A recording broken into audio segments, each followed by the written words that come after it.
ಸುಮಾರು ನಾವು ವಕ್ಫ್ ಕೆಲಸ ಶುರು ಮಾಡಿದ ತಕ್ಷಣವೇ ಇದ್ರ ಕೆಲಸ ಶುರು ಮಾಡಿದ್ರಿ. ಜೊತೆಯಾಗಿ ನಮ್ಮ ವಾಲ್ಮೀಕಿ ಹಗರಣದ್ದು ಕೂಡ, ವಾಲ್ಮೀಕಿ ಹಗರಣನ ಅದು ಕೋರ್ಟಲ್ಲಿ ಹೋಗಿ ಅದನ್ನು ಯಶಸ್ವಿಯಾಗಿ CBI ಕೊಡ್ತಕ್ಕಂಥ ಕೆಲಸವನ್ನು ಈ ನಮ್ಮ ತಂಡ ಮಾಡ್ತು. ಇದನ್ನ ಒಂದು ಸ್ವಲ್ಪ ಬಹಳ ಟ್ರಿಕ್ಕಿ ಆಗಿದೆ. ಇದನ್ನ ನೋಡಿದಾಗ ಸಾರ್ವಜನಿಕರಿಗೆ ಒಂದೇ ಸರಿಗೆ ಒಂಥರ ಅಟ್ರಾಕ್ಟಿವ್ ಅನ್ಸೋದಿಲ್ಲ. ಯಾಕಂದ್ರೆ ಏನು ಎಲ್ಲರೂ ಕೆಲಸದವರೇ, ಎಲ್ಲರೂ ನಮ್ಮವರೇ ಇದ್ದೀವಿ. ನಾನು ಒಂದೆರಡು ವಿಚಾರವನ್ನ ತಮಗೆ ಪ್ರಸ್ತಾಪ ಮಾಡ್ತೀನಿ. ನಮ್ಮ ಹೋರಾಟಗಳು ಯಾವ್ಯಾವ ನಿಟ್ಟಿನಲ್ಲಿ ನಡೀತದೆ. ಒಂದು ನೆಲಕ್ಕೆ ಹೋರಾಟ ಮಾಡ್ತೀವಿ, ಇನ್ನೊಂದು ಜಲಕ್ಕೆ ಹೋರಾಟ ಮಾಡ್ತೀವಿ. ನಮಗೆ ಉದಾಹರಣೆಗೆ ನಮಗೆ ಇಂಟರ್ ಸ್ಟೇಟ್, ನಮಗೆ ಕಾವೇರಿ ನೀರಿನ ವಿಚಾರವಾಗಿ ಅಥವಾ ಕನ್ನಡಿಗ ಮತ್ತು ತಮಿಳವನು, ಕನ್ನಡಿಗ ಮರಾಠಿಗ, ಇದರಲ್ಲಿ ನಾವೆಲ್ಲರೂ ಹೋರಾಟ ಮಾಡ್ತೀವಲ್ಲ ನಮ್ಮ ಕನ್ನಡಿಗರಿಗೆ ಅಂತ ಹೇಳಿ ಮಹಾಜೀನ್ ವರದಿಯನ್ನು ಮಾಡ್ತೀವಿ. ನಮ್ಮ ಕನ್ನಡಿಗರಿಗೆ ಸಿಗಬೇಕು ಅಂತೇಳಿ, ಕೆಲಸವನ್ನ ಸಿಗಬೇಕು ಅಂತೇಳಿ ಮಹಿಷಿ ವರದಿಯನ್ನು ನಾವು ಹೋರಾಟ ಮಾಡ್ತೀವಿ. ಅನೇಕ ಹೋರಾಟಗಳು ನಮ್ಮ ಜಲಕ್ಕೋಸ್ಕರ, ನೆಲಕ್ಕೋಸ್ಕರ, ಜನಕ್ಕೋಸ್ಕರ ಮಾಡ್ತೀವಿ. ಈಗ ನಾವು ಭಾರತೀಯರಾಗಿ ನಾವೆಲ್ಲರೂ ಕೂಡ ಸೇರ್ಕೊಂಡು ನಮ್ಮ ಜನಗಳನ್ನ ರಕ್ಷಣೆ ಮಾಡ್ತಕ್ಕಂಥದಕ್ಕೆ ಒಂದು ಹೆಜ್ಜೆಯನ್ನ, ಅದು ಬಹಳ ದೊಡ್ಡ ಮಟ್ಟದಲ್ಲಿ ಜನಜಾಗೃತಿ ಯಾತ್ರೆ ಮಹದೇವಪುರದಿಂದ ನಮ್ಮ ಅರವಿಂದ್ ನಿಂಬಾವಳಿಯವರ ಮತ್ತು ಆ ತಂಡ ಏನಿದೆ ಬಹಳ ದೊಡ್ಡ ಮಟ್ಟಕ್ಕೆ ಸಾಧನೆ ಮಾಡಿದೆ. ಯಾರು ಕೂಡ ಅಷ್ಟು ಸುಲಭ ಅಲ್ಲ. ನೀವು ಒಳಗಡೆಗೆ ಗೊತ್ತಿಲ್ಲದೆ ಇರತಕ್ಕಂಥ ಜನದ ಜೊತೆಗೆ ಹೋಗಿ ಅಲ್ಲಿ ಹೋಗ್ಬಿಟ್ಟು ಅವರ ಮಾಹಿತಿಗಳನ್ನು ತಗೊಂಡು ನೀವು ಅಕ್ರಮವಾಗಿದ್ದೀರೋ ಅಥವಾ ನೀವು ಸಕ್ರಮವಾಗಿದ್ದೀರೋ ಅಂತಕ್ಕಂಥ ವಾದವನ್ನು ಅವ್ರನ್ನೇ ಕೇಳ್ತಕ್ಕಂಥ ವಾದ ಏನಿದೆ ಸುಲಭದ ಕೆಲಸ ಅಲ್ಲ. ಇವತ್ತು ನಮ್ಮ 5 ತಂಡಗಳು ಮಾಡಿರ್ತಕ್ಕಂಥ ಇದಕ್ಕೆ ನಮ್ಮ ತಂಡದಿಂದ ತಮಗೆ ಕೃತಜ್ಞತೆಗಳನ್ನು, ಅಭಿನಂದನೆಗಳನ್ನ ನಾವು ಹೃದಯಪೂರ್ವಕವಾಗಿ ಸಲ್ಲಿಸ್ತಾ ಇದ್ದೀವಿ. ನಮಗೆ ಅರವಿಂದ್ ನಿಂಬಾವಳಿಯವರು ಕೆಲವು ವಿಚಾರಗಳನ್ನು ಪ್ರಸ್ತಾಪ ಮಾಡಿದ್ರು. ಆದರೆ ಇಷ್ಟಕ್ಕೆ ಸೀಮಿತ ಅಂತ ತಿಳ್ಕೊಬೇಡಿ.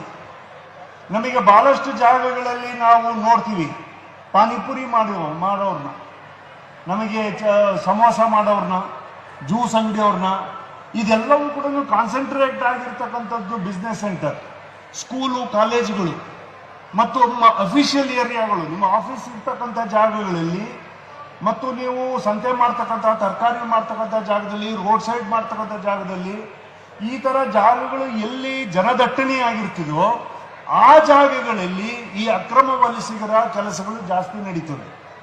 ನೀವು ಬಹಳಷ್ಟು ಜನ ಇವತ್ತು ಅದನ್ನ ಒಂಚೂರು ಮೆಲುಕು ಹಾಕಿದಾಗ ಒಂದೇ ಜಾಗಕ್ಕೆ ಎಲ್ಲರೂ ಕೂಡ ಹೋಗ್ತಕ್ಕಂಥ ಕೆಲಸ ಆಗ್ತವೆ. ನೀವು ನೋಡ್ತೀರಿ ಕೆಲವು ಜ್ಯೂಸ್ ಅಂಗಡಿಗಳಿಗೆ, ನೀವು ಇದನ್ನ ಬಹಳ ಸೂಕ್ಷ್ಮವಾಗಿ ಅರ್ಥೈಸಬೇಕು ಅಂತ ನಾನು ವಿನಂತಿ ಮಾಡ್ತೀನಿ. ಯಾಕಂದ್ರೆ ಡ್ರಗ್ ಪೆಡ್ಲರ್ಸ್ ಏನಿದ್ದಾರೆ, ನಮ್ಮ ಮಕ್ಕಳಿಗೆ ನಿಶೆಯನ್ನ ಹಾಕಿ ಅವರ ಸನಿಹಕ್ಕೆ ಎಳಿತಕ್ಕಂಥ, ಅವ್ರ ವ್ಯಾಪಾರವನ್ನ ದ್ವಿಗುಣ ಮಾಡ್ತಕ್ಕಂಥ ಕೆಲಸಗಳೆಲ್ಲವೂ ಕೂಡ ನಡೀತಾ ಇದ್ದಾವೆ. ಇವೆಲ್ಲವೂ ಕೂಡ ಸಾಧಾರಣ ಕೆಲಸ ಅಲ್ಲ. ಪೊಲೀಸ್ ಡಿಪಾರ್ಟ್ಮೆಂಟ್ನವರಿಗೆ ಇದನ್ನ ಮಾಹಿತಿಗಳನ್ನ ನಾವು ಆಗ ಕೊಟ್ಟಿದ್ದೀವಿ. ಮನೆ ಕೆಲಸ ಮಾಡಿರ್ತಕ್ಕಂಥವ್ರು ಎಲ್ಲರೂ ಕೂಡ ಮಕ್ಕಳುಗಳನ್ನ ನೋಡ್ಕೊಳ್ತೀವಿ ಅನ್ನೋರು ಎಲ್ಲ ಯಾರು ಕೂಡ ಇಲ್ಲದೆ ಇರ್ತಕ್ಕಂಥ ದಂಪತಿಗಳನ್ನ ಕೊಲೆ ಮಾಡಿ ಲೂಟಿ ಮಾಡ್ಕೊಂಡು ಹೋಗಿ ಎಲ್ಲೋ ಸಿಗಾಕೊಂಡಿರ್ತಕ್ಕಂಥ ಕೊಲೆ ಮಾಡಿರ್ತಕ್ಕಂಥ ಪ್ರಕರಣಗಳಿದ್ದಾವೆ. ನೀವು ದೊಡ್ಡ ಒಂದು ಕೆಲವು ವರ್ಷಗಳ ಹಿಂದೆ ನೀವು ನೋಡಿದ್ರೆ ನಿಮಗೆ ಬರೀ ಬಾಂಗ್ಲಾದೇಶವ್ರು ಮಾತ್ರ ಅಲ್ಲ, ಆಫ್ರಿಕಾದಿಂದ ಬಂದಿರತಕ್ಕಂಥ ಕೆಲವರು ಪೊಲೀಸ್ ಸ್ಟೇಷನ್ ಅನ್ನ ಹೊಡೆದಿರ್ತಕ್ಕಂಥ ನಿದರ್ಶನ ಬ್ಯಾಂಗ್ಳೂರಿನಲ್ಲಿ ನಡೆದಿರ್ತಕ್ಕಂಥ ನಮ್ಮ ಕಣ್ಣು ಮುಂದೆ ಇದೆ. ನಮ್ಮ ಪೊಲೀಸ್ನವ್ರನ್ನ ಹೊಡೆದಿದ್ದಾರೆ.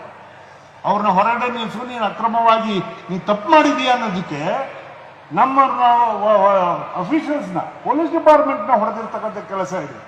ಇಷ್ಟೇ ಅಲ್ಲ, ಇದು ನಗರ ಪಟ್ಟಣ ಪ್ರದೇಶಗಳಲ್ಲಿ ಬಹಳಷ್ಟು ಮಾಹಿತಿಗಳನ್ನು ಅರವಿಂದ್ ನಿಂಬಾವಳಿ ಆದರೆ ಕಾಫಿ ಎಸ್ಟೇಟ್ ಅಲ್ಲಿ ಇದ್ದಾರೆ. ಕಾಫಿ ಎಸ್ಟೇಟ್ ಅಲ್ಲಿ ಇಲ್ಲಿವರೆಗೂ ಸಮೀಕ್ಷೆ ಮಾಡಿರೋ ಪ್ರಕಾರ 1 ಲಕ್ಷ ಜನ ಬಾಂಗ್ಲಾದೇಶಿಯರಿದ್ದಾರೆ. 1 ಲಕ್ಷ ಜನ. ಕರ್ನಾಟಕದಲ್ಲಿ ಇವತ್ತಿನ ಸಮೀಕ್ಷೆ ಪ್ರಕಾರ 2.5 ರಿಂದ 3 ಲಕ್ಷ ಜನ ಇದ್ದಾರೆ. ಇಡೀ ಭಾರತದಲ್ಲಿ 4 ಕೋಟಿಯಿಂದ 4.5 ಕೋಟಿ ಜನ ಇವತ್ತು ಬಾಂಗ್ಲಾದೇಶಿಗರು ಬಂದು ನೆಲೆಸಿದ್ದಾರೆ. ಇವರೆಲ್ಲರೂ ಕೂಡ ಕೆಲಸ ಕಸ್ಕೊಂಡಿರ್ತಕ್ಕಂಥವ್ರು ಯಾರ್ದು? ನಮ್ಮ ಕನ್ನಡಿಗರದು, ನಮ್ಮ ಭಾರತೀಯರದು, ಎಲ್ಲೋ ಅಲ್ಪ ಸ್ವಲ್ಪ ಎಲ್ಲೋ ಒಂದು ಹತ್ರ ಸಭ್ಯವಿರ್ತಕ್ಕಂಥ ಯಾರೋ ಡಾಕ್ಯುಮೆಂಟ್ಸ್ ಬೇಸ್ಡ್ ವಲಸಿಗರು ಬಂದಿರ್ತಕ್ಕಂಥವ್ರದ್ದು ನಮ್ದು ಯಾವುದೇ ಅಬ್ಜೆಕ್ಷನ್ಸ್ ಇಲ್ಲ. ಯಾಕಂದ್ರೆ ಅವರೆಲ್ಲರೂ ನಾವು ಕೂಡ ಬೇರೆ ಬೇರೆ ದೇಶದಲ್ಲಿ ನಮ್ಮ ಭಾರತೀಯರು ಹೋಗಿ ನೆಲೆಸಿರ್ತಕ್ಕಂಥದ್ದು ಇದ್ದಾವೆ. ಅಮೆರಿಕದಲ್ಲಿದ್ದಾರೆ, ಯುರೋಪಲ್ಲಿದ್ದಾರೆ, ಮಲೇಷ್ಯಾದಲ್ಲಿದ್ದಾರೆ, ಆಸ್ಟ್ರೇಲಿಯಾದಲ್ಲಿದ್ದಾರೆ, ಡಾಕ್ಟರ್ಸ್ ಆಗಿದ್ದಾರೆ, ಇಂಜಿನಿಯರ್ ಆಗಿದೆ. ಆ ದೇಶಕ್ಕೆ ದುಡಿಮೆ ಮಾಡಿ ಆ ದೇಶದ ಬೆನ್ನೆಲುಬಾಗಿ ಹೆಗ್ಗಳಿಕೆಗೆ ನಿಂತಿದ್ದಾರೆ. ಆದ್ರೆ ಇಲ್ಲೇನಾಗಿದೆ? ಇಲ್ಲಿ ಟೆರರಿಸ್ಟ್ಗಳಾಗಿದ್ದಾರೆ. ನಮ್ಮ ಆರ್ಥಿಕ ಪರಿಸ್ಥಿತಿಗಳನ್ನ ಕೆಳಗಡೆ ತಗೊಂಡು ಹೋಗ್ತಕ್ಕಂಥ ಕೆಲಸ ಮಾಡ್ತಾ ಇದ್ದಾರೆ. ಟ್ಯಾಕ್ಸ್ ಕಟ್ಟೋರು ನಾವು, ಟ್ಯಾಕ್ಸ್ ಕಟ್ಟೋರು ನೀವು. ನಿಮ್ ಟ್ಯಾಕ್ಸ್ ನಲ್ಲಿ ಸ್ಕೂಲ್ಗೆ ಕಾಲೇಜುಗಳಿಗೆ ಫ್ರೀ ಕೊಡ್ತೀವಿ. ಯಾವುದು? ಎಲ್ಲಾದ್ನೂ ಊಟ, ಬಟ್ಟೆ, ಶಾಲೆಗಳು, ನಿಮಗೆ ಸಂಬಳಗಳು ಎಲ್ಲವೂ ಫ್ರೀ ಕೊಡ್ತೀವಿ. ಆದ್ರೆ ಆದಾಯ ಮಾಡ್ಕೊಂಡು ಅವ್ರು ಕಳಿಸ್ತಾ ಇರ್ತಕ್ಕಂಥದ್ದೆಲ್ಲಿಗೆ? ಬಾಂಗ್ಲಾದೇಶಕ್ಕೆ ಮತ್ತು ಪಾಕಿಸ್ತಾನಕ್ಕೆ, ಹೊರ ರಾಷ್ಟ್ರಗಳಿಗೆ. ಇದು ನಮ್ಮ ದುಡಿಮೆ. ಇದು ಈ ಹಣ ಇಲ್ಲಿಗೆ ಖರ್ಚಾಗಬೇಕು. ಈ ದೇಶಕ್ಕೋಸ್ಕರ, ಈ ನೆಲಕ್ಕೋಸ್ಕರ ತಲುಪ್ತಕ್ಕಂಥ ಅವಶ್ಯಕತೆಗಳಿದ್ದಾವೆ. ಆ ನಿಟ್ಟಿನಲ್ಲಿ ಈ ಹೋರಾಟ ನಡೀಬೇಕೇ ಹೊರತು ಇದನ್ನು ಯಾರನ್ನೋ ಒಂದು ದುರುದ್ದೇಶದಿಂದ ಹೊರಗಡೆ ಹಾಕ್ತೀವಿ ಅಂತಕ್ಕಂಥ ಉದ್ದೇಶ ಅಲ್ವೇ ಅಲ್ಲ. ಇದನ್ನು ಯಾರ್ದೋ ಒಂದು ದ್ವೇಷದಿಂದ ಮಾಡ್ತಕ್ಕಂಥದ್ದಲ್ಲ. ಒಂದು ಕಾಲದಲ್ಲಿ ಇತ್ತು ಕೆಲವು ಧಾರ್ಮಿಕವಾಗಿ ವಲಸಿಗರು ಬರೋರು.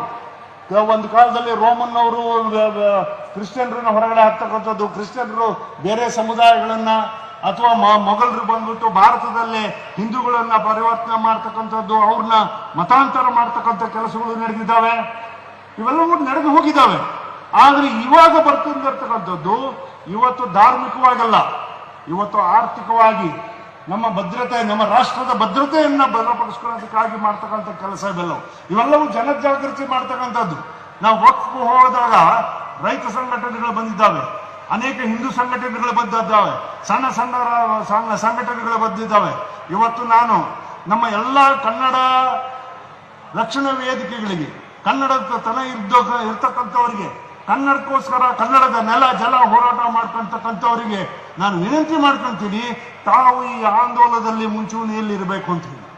ಯಾಕಂದ್ರೆ ನೀವೆಲ್ಲರೂ ನೋಡಿದ್ದೀರಿ, ಗೋಕಾಕಿನ ಡಾಕ್ಟರ್ ರಾಜ್ಕುಮಾರ್ ಅವರ ಗೋಕಾಕಿನ ಹೋರಾಟವನ್ನ, ಕನ್ನಡತನವನ್ನ ಅವತ್ತು ಎತ್ತಿಡಿಬೇಕು ಅಂತೇಳಿ ಕನ್ನಡದ ನೆಲಕ್ಕೆ ಜಲಕ್ಕೆ ಅವತ್ತಿನ ದಿನ ಒಬ್ಬರು ಮೇಲೆತ್ತಿದ್ದಕ್ಕೆ ಇಡೀ ಕರ್ನಾಟಕದಲ್ಲಿ ಕನ್ನಡವನ್ನ ಉಳಿಸ್ತಕ್ಕಂಥ, ಇವತ್ತೇನಾದ್ರು ಕನ್ನಡ ಬೋರ್ಡ್ಗಳನ್ನ ಬರಿತೀವಿ, ಮತ್ತೊಂದನ್ನ ಕನ್ನಡ ರಕ್ಷಣೆ ಮಾಡ್ತೀವಿ, ಕನ್ನಡದ ಬಾವುಟವನ್ನು ಹಾರಿಸ್ತೀವಿ ಅನ್ನೋದಾದ್ರೆ ಅದು ನಮ್ಮ ನೆಲದಿಂದ ಕನ್ನಡತನವನ್ನ, ನಮ್ಮ ಜನದ ರಕ್ಷಣೆ ಕೊಡ್ತಕ್ಕಂಥ ಕೆಲಸ.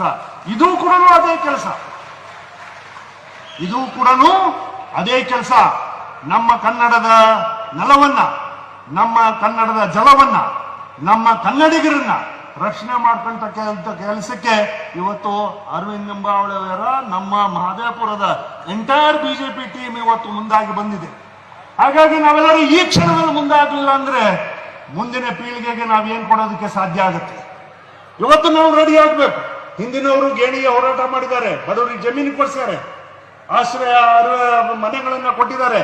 ದೇವರಾಜ ಅರಸು ಅಂತವರು ಅನೇಕ ನಾಯಕರುಗಳಲ್ಲಿ ಹೋರಾಟವನ್ನು ಮಾಡಿದ್ದಾರೆ. ಇಲ್ಲೇ ಸ್ಥಳೀಯವಾಗಿರ್ತಕ್ಕಂಥ ಎಷ್ಟೋ ಜಮೀನು, ಇದೇ ಬಯಲುಗಳು, ಇವೆಲ್ಲವೂ ಕೂಡ ಇವತ್ತು ಬಹಳ IT ಸೆಕ್ಟರ್ ಎಲ್ಲ ಬಂದಿದೆ. ಒಂದು ಕಾಲದಲ್ಲಿ ಇಲ್ಲಿ ಯಾರಿದ್ರು ಅನ್ನೋದನ್ನ ಒಂದು ಸ್ವಲ್ಪ ಮೇಲಕ್ಕೆ ಹಾಕಿ, ಒಂದು ಕಾಲದಲ್ಲಿ ಇಲ್ಲಿ ಇರ್ತಕ್ಕಂಥವ್ರೆಲ್ಲರೂ ಕೂಡ ಇಲ್ಲೇ ಪಟ್ಟಿ ಚಡ್ಡಿ ಹಾಕೊಂಡು, ಮಂಡ್ಯ ಚಡ್ಡಿ ಹಾಕೊಂಡು ಇಲ್ಲಿರ್ತಕ್ಕಂಥ ರೈತರು ಇರ್ತಕ್ಕಂಥವ್ರು 2,000-3,000ಕ್ಕೆ ಅಗ್ರಿಮೆಂಟ್ ಮಾಡಿ ಮತ್ತೊಬ್ಬರಿಗೆ ದಾನ ಮಾಡಿ ಇಲ್ಲಿ ಜೀತದಾಳ ಕೆಲಸ ಮಾಡ್ತಕ್ಕಂಥ ಸಮುದಾಯ ಇವತ್ತು ನಮ್ಮ ಮುಂದೆ ನಿಂತಿದೆ. ಅವರಿಗೆ ಎತ್ತಿ ನಿಲ್ಲಿಸ್ತಕ್ಕಂಥ ಕೆಲಸ ಇವತ್ತು ಆಗಬೇಕಾಗಿದೆ ಕರ್ನಾಟಕದಲ್ಲಿ ಅನ್ನೋದಾದ್ರೆ ಈ ಒಂದು ಜನಜಾಗೃತಿ ಕೆಲಸವನ್ನ ಏನು ಬಾಂಗ್ಲಾದೇಶರ ವಿರುದ್ಧ ಅಂತ ಹೇಳಿ ಮಾಡ್ತಾ ಇದ್ದೀವಿ. ಬೇರೆ ಬಾಂಗ್ಲಾದೇಶರು ಮಾತ್ರ ಅಲ್ಲ, ಇಲ್ಲಿ ಎಲ್ಲರೂ ಕೂಡ ಇದ್ದಾರೆ. ನೀವು ಅಕ್ರಮವಾಗಿ ಬಂದಿರತಕ್ಕಂಥವ್ರು ಯಾರ್ಯಾರಿದ್ದಾರೋ ಅವರೆಲ್ಲರೂ ಕೂಡ ಅವರಿಗೆ ಒಂದು ಕರೆಕ್ಟ್ ಆಗಿರ್ತಕ್ಕಂಥ ದಾಖಲಾತಿಗಳನ್ನ ಸೃಷ್ಟಿ ಮಾಡ್ಕೋಬೇಕು. ಅದು ಆಕ್ಟ್ಗಳಿದ್ದಾವೆ, ನಾನು ಅದ್ರ ಬಗ್ಗೆ ವಿಶ್ಲೇಷಣೆ ಮಾಡಕ್ ಹೋಗಲ್ಲ. ಈಗ NRC ನ್ಯಾಷನಲ್ ಸಿಟಿಸನ್ಶಿಪ್ ಆಕ್ಟ್ ಇದೆ, CCA ಇದೆ, ಪಾಸ್ಪೋರ್ಟ್ ಆಕ್ಟ್ ಇದೆ. ಸಿಟಿಸನ್ಶಿಪ್ ಆಕ್ಟ್ಗಳು ಬೇರೆ ಬೇರೆ ಕಾಲದಲ್ಲಿ ಬಂದೋಗಿದ್ದಾವೆ. ತದನಂತರ ಮೊನ್ನೆ ಮೋದಿಜಿಯವರು ಬಂದ ಮೇಲೆ ಇದಕ್ಕೆಲ್ಲದು ಸೂಕ್ತವಾಗಿರ್ತಕ್ಕಂಥ ಒಂದು ಫ್ರೇಮ್ ವರ್ಕ್ ನ ಮಾಡಿದ್ದಾರೆ. ಯಾರು ಬೇಕಾದ್ರೂ ಎಲ್ಲಿ ಬೇಕಾದ್ರೂ ಬದುಕಬಹುದು, ಏನ್ ಬೇಕಾದ್ರೂ ಮಾಡಬಹುದು ಅಂತ ಕಾಲ ಇದಲ್ಲ ಇದು. ಇವತ್ತು ನೀವು ನೋಡಿದ್ದೀರಿ, ಯುರೋಪ್ ರಾಷ್ಟ್ರದಲ್ಲಿ ಅಥವಾ ಅಮೆರಿಕ ಬಹಳಷ್ಟು ರಾಷ್ಟ್ರಗಳಲ್ಲಿ ವಲಸಿಗರು ಹೋಗಿರತಕ್ಕಂಥವ್ರು ಒಂದು ಸಣ್ಣ ಕ್ರೈಮ್ ಅಂದ್ರೆ ಟ್ರಾಫಿಕ್ ವೈಲೇಷನ್ ಮಾಡಿದ್ರೆ ಅವ್ರನ್ನ ಅಲ್ಲಿಂದ ಡಿಪೋರ್ಟ್ ಮಾಡ್ತಾರೆ. ಟ್ರಾಫಿಕ್ ವೈಲೇಷನ್ ಮಾಡಿದ್ರೆ ಡಿಪೋರ್ಟ್ ಮಾಡ್ತಾರೆ. ಇನ್ನು ಇಷ್ಟೆಲ್ಲ ಅಕ್ರಮಗಳನ್ನ ಮಾಡಿ ನಮ್ಮ ಕನ್ನಡಿಗರ ಸಂಪತ್ತುಗಳನ್ನ, ನಮ್ಮ ರಾಷ್ಟ್ರದ ಸಂಪತ್ತುಗಳನ್ನ ಲೂಟಿ ಮಾಡಿಕೊಂಡು ನಮ್ಮ ಭದ್ರತೆಗೆ ಕುತ್ತಾಗಿರ್ತಕ್ಕಂಥ, ನಮ್ಮ ಜನಕ್ಕೆ ಕುತ್ತಾಗಿರ್ತಕ್ಕಂಥ ಇಂಥ ಅಕ್ರಮ ವಲಸಿಗರನ್ನ ನಾವು ಪಕ್ಕದಲ್ಲೇ ಕೂತ್ಕೊಂಡು ನಾವು ಸಾಕ್ತಾ ಹೋಗ್ಬಿಟ್ರೆ ಹೇಗಾಗುತ್ತೆ? ನಮ್ಮ ರೈತರಿಗೆ ಬಿಜಾಪುರದ ಇವಾಗ ಮಾತನಾಡ್ಬೇಕಾದ್ರೆ ಹೇಳಿದ್ರು, ನಾವೆಲ್ಲರೂ ಬಿಜಾಪುರದವರು, ಮತ್ತೊಬ್ರು ತಮಿಳುನಾಡಿಂದ ಬರ್ತಕ್ಕಂಥ ಗಾರೆ ಕೆಲಸದವ್ರು ಎಷ್ಟು ಜನ ಇದ್ದು ಒಂದ್ಸರಿ ಮೆಲ್ಕು ಹಾಕಿ. ಇವತ್ತು ಯಾರು ಇಲ್ಲ. ಇವತ್ತು ನಾವು ನೋಡ್ತಕ್ಕಂಥವ್ರು ಯಾರು? ಒಂದೇ ಸರಿಗೆ ನಾವು ಬಿಹಾರೀಸ್ ಹೆಸರಲ್ಲಿ, ಅಸ್ಸಾಮಿಗಳ ಹೆಸರಲ್ಲಿ, ಮತ್ತೊಬ್ಬರ ಹೆಸರಲ್ಲಿ ನಾವೆಲ್ಲರೂ ಜನ ನೋಡ್ತೀವಿ. ಅವ್ರೇನಾದ್ರು ನಮ್ಮ ಭಾರತೀಯರೇ ಕೆಲಸಕ್ಕೆ ಬಂದ್ಬಿಟ್ಟು ಇಲ್ಲಿ ದುಡಿಮೆಯನ್ನ ಕಾಣ್ತಾ ಇದ್ದಾರೆ ಅಂದ್ರೆ ನಮ್ದು ಯಾರ್ದು ಕೂಡ ಅಬ್ಜೆಕ್ಷನ್ ಇಲ್ಲ. ಆದ್ರೆ ಅಕ್ರಮವಾಗಿ ಬಂದ್ಬಿಟ್ಟು ಕ್ರಿಮಿನಲ್ ಆಕ್ಟಿವಿಟೀಸ್ನ ಮಾಡಿ ನಮ್ಮ ಸಮಾಜಕ್ಕೆ ಕುತ್ತಾಗ್ತಾ ಇದ್ದಾರೆ ಅನ್ನೋದಾದ್ರೆ ಅವ್ರನ್ನ ಇಲ್ಲಿಂದ ಮೊದಲು ಕಳಿಸ್ತಕ್ಕಂಥ ಕೆಲಸ, ಭಾರತದ ನೆಲದಿಂದ ಹೊರಗಡೆ ಹಾಕ್ತಕ್ಕಂಥ ಕೆಲಸ ಇವತ್ತು ಮಾಡ್ತಕ್ಕಂಥ ಅವಶ್ಯಕತೆ ಇದ್ದೇ ಇದೆ ಅನ್ನೋದು ನಮ್ಮ ಒತ್ತಾಯ. ಆ ಒತ್ತಾಯಕ್ಕೋಸ್ಕರ ಇವತ್ತಿನ ಜನಜಾಗೃತಿ ವೇದಿಕೆ ಇವತ್ತು. ಹಾಗಾಗಿ ಈ ವೇದಿಕೆ ಅಥವಾ ಈ ಒಂದು ಕಾರ್ಯಕ್ರಮ ಏನಿದೆ, ಈ ಒಂದು ಆಂದೋಲನ ಇದೆ, ಇವತ್ತು ಕರಾವಳಿಗೂ ಹೋಗುತ್ತೆ, ನಮ್ಮ ಮಲೆನಾಡು ಭಾಗಕ್ಕೂ ಹೋಗ್ತದೆ, ಉತ್ತರ ಕರ್ನಾಟಕಕ್ಕೂ ಹೋಗುತ್ತೆ. ಬಿಜಾಪುರ ಒಂದೇ ಒಂದು ಊರಲ್ಲಿ 13,000 ಜನ ಬಾಂಗ್ಲಾದೇಶಿಯರಿದ್ದಾರೆ. ಒಂದೇ ಒಂದು ಊರಲ್ಲಿ. ಅಂದ್ರೆ ಅಲ್ಲಿ ಕಾನ್ಸಂಟ್ರೇಟ್ ಆಗಿರ್ತಕ್ಕಂಥದ್ದು ಯಾತಕ್ಕೆ ಅನ್ನೋದಕ್ಕೆ ಒಂದು ಸ್ವಲ್ಪ ಇತಿಹಾಸದ ಪುಟಗಳನ್ನು ನೋಡಿದಾಗ ತಮಗೆ ಅರ್ಥ ಆಗುತ್ತೆ. ಇತಿಹಾಸದ ಪುಟಗಳಲ್ಲಿ ಕೆಲವನ್ನು ನೋಡಿದಾಗ ಅದು ನಿಜಾಮ್ರ ಕಾಲದಿಂದ ಬಂದಿರತಕ್ಕಂಥದ್ದು ಇರ್ಬೋದು, ಅಥವಾ ಮತ್ತೊಬ್ಬರ ಕಾಲದಿಂದ ಬಂದಿರತಕ್ಕಂಥದ್ದು ಇರ್ಬೋದು. ಇದಕ್ಕೆಲ್ಲದಕ್ಕೂ ಕೂಡ ಪೂರಕವಾಗಿರ್ತಕ್ಕಂಥ ಕೆಲಸ ನಡೀತಾ ಇದೆ. ಹಾಗಾಗಿ ನಾನು ತಮ್ಮಲ್ಲಿ ಎಲ್ಲರೂ ಕೂಡ ವಿನಂತಿ ಮಾಡ್ಕೊಳ್ತೀನಿ, ಮುಂದಕ್ಕೆ ನಮ್ಮ ಮಾಧ್ಯಮದ ಮಿತ್ರರ ಕೆಲಸಗಳು ಇದು ಬಹಳಷ್ಟು ಇದೆ. ಅದು ಪ್ರಿಂಟ್ ಮೀಡಿಯಾ ಇರ್ಬೋದು ಅಥವಾ ಎಲೆಕ್ಟ್ರಾನಿಕ್ ಮೀಡಿಯಾ ಇರ್ಬೋದು. ಈ ಒಂದು ಅವೇರ್ನೆಸ್ ಪ್ರೋಗ್ರಾಮ್ ಇದೆ, ಇದು ಆಂದೋಲನದ ರೀತಿಯಲ್ಲಿದೆ. ಇದು ಮನೆ ಮನೆಗೂ ತಲುಪ್ತಕ್ಕಂಥ ಕೆಲಸಗಳಾಗಬೇಕು. ಒಂದು ಕೋವಿಡ್ ಬಂದ್ರೆ ನಾವು ಇಷ್ಟೊಂದು ಕೆಲಸ ಮಾಡ್ತೀವಿ, ಒಂದು ಪೋಲಿಯೋ ಬಂದ್ರೆ ಲಸಿಕೆ ಹಾಕ್ಸ್ಬೇಕು ಅಂತ ಮಾಡ್ತೀವಿ, ಒಂದೊಂದು ಸಣ್ಣ ಕಾಯಿಲೆಗೆ ಇಷ್ಟೊಂದು ನಾವು ಅವೇರ್ನೆಸ್ ಪ್ರೋಗ್ರಾಮ್ ಮಾಡ್ತೀವಿ. ಆದ್ರೆ ನಮ್ಮ ದೇಶಕ್ಕೆ ಕಂಟಕ ಬಂದಿದೆ, ನಮ್ಮ ಜನಕ್ಕೆ ಕಂಟಕ ಬಂದಿದೆ ಅಂದಾಗ ನಾವು ಆಂದೋಲನವನ್ನ ಎತ್ಕೊಳ್ಳಲ್ಲ ಅಂದ್ರೆ ಯಾವ ರೀತಿಯಾಗಿ ನಾವು ಭಾರತೀಯರಾಗ್ತೀವಿ, ಯಾವ ರೀತಿಯಾಗಿ ನಾವು ಕನ್ನಡಿಗರಾಗೋದಕ್ಕೆ ಸಾಧ್ಯ ಆಗುತ್ತೆ? ಈ ಒಂದು ಕೆಲಸವನ್ನ ನಾವೆಲ್ಲರೂ ಒಗ್ಗಟ್ಟಿಂದ ಮುಂದೆ ತಗೊಂಡು ಹೋಗ್ತಕ್ಕಂಥ ಕೆಲಸವನ್ನ ಮಾಡೋಣ ಅಂತಕ್ಕಂಥ ಮಾತಿನೊಂದಿಗೆ ಇದಕ್ಕೆಲ್ಲದಕ್ಕೂ ಸಹಕಾರ ಕೊಟ್ಟು ಬಹಳ ಅದ್ಭುತವಾಗಿರ್ತಕ್ಕಂಥ ಕಾರ್ಯಕ್ರಮವನ್ನ ನಮ್ಮ ಅರವಿಂದ್ ನಿಂಬಾಳಿಯವರು ನಮಗೆಲ್ಲರಿಗೂ ಕೂಡ ಒಂದು ಅವಕಾಶವನ್ನ ಮಾಡಿಕೊಟ್ಟಿದ್ದಾರೆ. ವಿಶೇಷವಾಗಿ ನಮ್ಮ ಮಹದೇವಪುರ, ನಮ್ಮ ಪೂರ ಈ ಒಂದು ತಂಡಕ್ಕೆ ವಿಶೇಷವಾಗಿ ನನ್ನ ಕೃತಜ್ಞತೆಗಳನ್ನ, ಮತ್ತು ಎಸ್ಪೆಷಲಿ ನಮ್ಮ PPT ಟೀಮನ್ನ ನಮಗೆ ಪ್ರಖ್ಯಾತ್ ಮತ್ತು ಮಹೇಶ್ ವಿಕ್ರಮ್ ಕಡೆಯಿಂದ ಇದು ಬಹಳ ಅದ್ಭುತವಾಗಿ ನಮಗೆ ಸಹಕಾರವನ್ನ ನಮಗೆ ವಕ್ಫ್ ಸಂದರ್ಭದಲ್ಲೂ ಕೊಟ್ಟಿದ್ದಾರೆ, ಮತ್ತು ನಮ್ಮ ಹೋರಾಟಗಳಲ್ಲಿ ವಾಲ್ಮೀಕಿ ಸಂದರ್ಭದಲ್ಲಿ ದಾಖಲಾತಿಗಳನ್ನು ರೆಡಿ ಮಾಡೋದಕ್ಕೆ ಕೊಟ್ಟಿದ್ದಾರೆ. ಅವರೂ ಕೂಡ ನನ್ನ ಕೃತಜ್ಞತೆಗಳನ್ನ ಅಭಿನಂದನೆಗಳನ್ನ ಸಲ್ಲಿಸಿ, ವಿಶೇಷವಾಗಿ ನಮ್ಮ ಶಾಸಕ ಅಮ್ಮವರು ಅವರು ಬೆಳಗ್ಗೆಯಿಂದನೂ ನಮ್ಮ ಜೊತೆಗೆ ಇದ್ದುಬಿಟ್ಟು ಇವತ್ತು ಕಾರ್ಯಕ್ರಮವನ್ನ ಮುಂಚೂಣಿಯಲ್ಲಿದ್ದು ಮಾಡಿಕೊಟ್ಟಿದ್ದಕ್ಕೆ ಅವರಿಗೆ ನನ್ನ ಕೃತಜ್ಞತೆಗಳ ಅಭಿನಂದನೆ ಹೇಳಿ ನನ್ನ ಮಾತನ್ನು ಮುಗಿಸ್ತೇನೆ. ಜೈ ಹಿಂದ್, ಜೈ ಕರ್ನಾಟಕ.